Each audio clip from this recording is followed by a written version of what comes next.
lorsqu'on devient locataire à vie, et qu'en plus le régulateur qui essaye de casser les monopoles n'y arrive pas, alors c'est une perte absolue pour le consommateur et la nation en question, surtout quand on parle de proportions énormes. Ensuite, si on parle des applicatifs, la quantité d'entreprises qui dépendent de Salesforce et d'autres logiciels qui sont au-dessus du cloud, c'est colossal.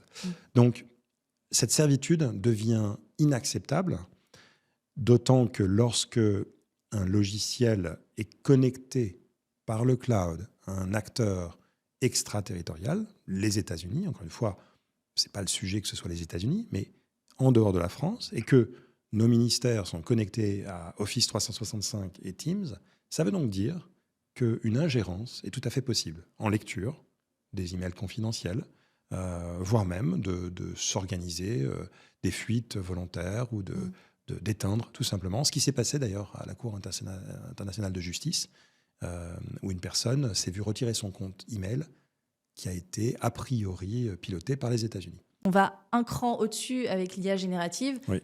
qui maintenant nous présente des informations déjà analysées, interprétées sous un prisme qui n'est pas le nôtre, avec tous les biais que comportent et tous les systèmes de valeurs qui ne sont pas les nôtres. Et donc aujourd'hui, on se dit, mais finalement, avec l'IA générative, c'est très dangereux de perdre cette liberté intellectuelle, finalement. Et c'est pour ça que c'est un combat si fort en Europe, où on a cette valeur autour de l'open science, l'ouverture.